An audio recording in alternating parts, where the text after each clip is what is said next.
매일 아침 하나님과 함께 누리는 하늘의 양식, 오늘 만나. 제 15장.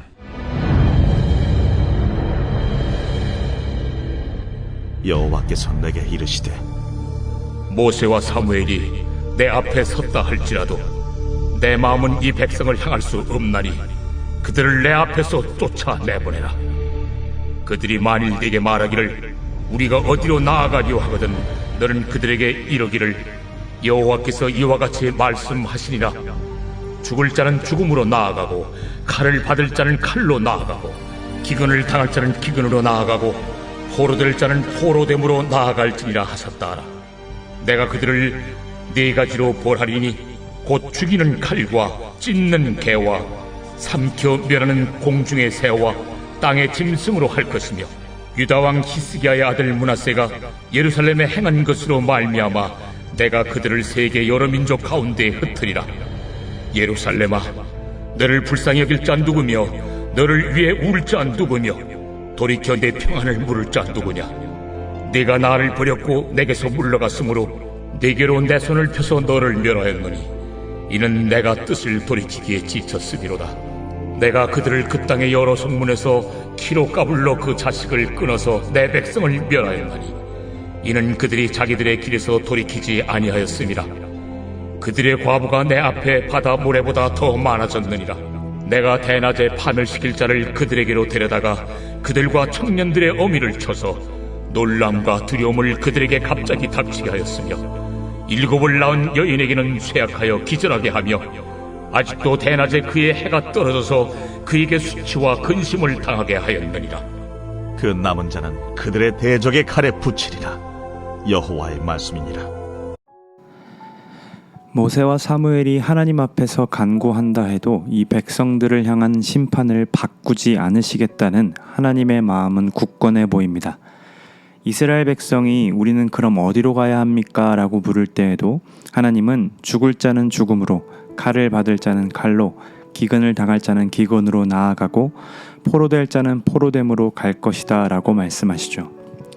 그들이 이런 결과를 맞이할 수밖에 없었던 이유는 6절에서 말씀하시는 바와 같이 하나님을 버렸고 하나님에게서 물러갔기 때문입니다. 그로 인해 그들은 처절하게 포로로 끌려가게 될 것이고 수치를 당하는 일들이 벌어지게 될 것이죠. 소망이 없어 보이고 이제 패망의 끝을 달려가는 이스라엘의 심판의 메시지 앞에서 우리는 5절의 말씀에 주목해 보아야 합니다. 그 속에는 하나님의 애타는 물음이 있기 때문에 그렇습니다. 5절 보십시오. 예루살렘아, 너를 불쌍히 여길 자가 누구냐라고 말씀하시는데 이 말씀에는 하나님의 마음이 느껴집니다. 마치 애타는 마음으로 너희가 오래전에 나에게 돌아오기만 했다면 내가 불쌍히 여겼을 것이다 라고 말씀하시는 것과 같습니다. 또 너희를 위해 울 자가 누구며 라고 하시는데 하나님 마음은 이미 이스라엘의 고통 때문에 울고 계시며 또 계속해서 우시는 분이십니다. 5절도 보십시오. 돌이켜 내 평안을 모를 자가 누구냐. 그들에게 있는 평안은 곧 하나님 안에 있을 때 가능한 일인데 그래서 하나님은 계속해서 그들과 함께 하셨음에도 불구하고 그들은 하나님을 환영하지 않았습니다. 오로지 하나님만을 의도적으로 배척하는 이들처럼 살아갔습니다. 정말로 하나님은 안타까워하시고 이제는 뜻을 돌이키기에 그들을 가엾게 여기는 것에 지치셨습니다. 우리 하나님은 노하기를 더디하시고 인자와 자비가 풍부하신 하나님이십니다. 그런 그분이 기다리기 지치셨다는 말은 우리와 같은 한계를 드러내시는 것이 아니라 공의로우신 하나님이시기에 더 이상 심판을 연기하실 수 없다라는 선언이신 겁니다. 오늘 본문은 하나님이 자신의 생명을 쏟으시는 것을 보여주고 계십니다. 하나님의 생명은 백성의 신실하지 못함 때문에 어떤 의미에서는 소비가 됩니다. 오랫동안 백성의 죄를 참으실 때 우리는 아무렇지 않을 거라고 생각하지만 하나님은 괴로워하십니다. 하나님께서 용서해 주시는 것이 우리에게는 당연한 것처럼 느껴지지만 하나님의 입장에서는 너무나도 어려운 일이며 값비싼 것이기 때문입니다. 우리 입장에서도 생각을 해보면 사람과 사람 사이에 어려워진 관계 속에서 잘못하지 않은 사람이 잘못한 사람을 용서한다라는 것은 참으로 쉬운 일이 아닙니다. 서현역에서 말도 안 되는 칼부림이 일어났다고 하지요. 그로 인한 피해자들의 감정을 생각해 보십시오. 용서가 되겠습니까? 음주운전으로 인해 목숨을 잃은 유가족들의 마음은 어떨까요? 그저 피의자가 정신적인 피해망상이라는 이유로 음주를 했다는 이유로 사과를 강요받아야 하는 입장에 있을 때 피해자들과 유가족들의 심정은 무너질 것입니다. 우리 하나님 편에서 가장 쉬운 일은 죄 지은 대로 심판하시는 것입니다. 그들이 살면서 몸으로 지은 죄, 마음으로 지은 죄까지 모두 죄를 치르게 만드는 것, 그것이 하나님께는 가장 편하고 쉬운 방법일 수 있습니다. 그런데 우리 하나님은 그 방법을 선택하지 않으셨습니다. 도리어 우리의 죄를 어깨에 짊어지심으로 우리의 배신을 감당하시며 인내하기로 결정하셨습니다. 우리의 거듭되는 거부와 그리고 그 외면에 직면할 때에도 하나님은 끝까지 참아내십니다.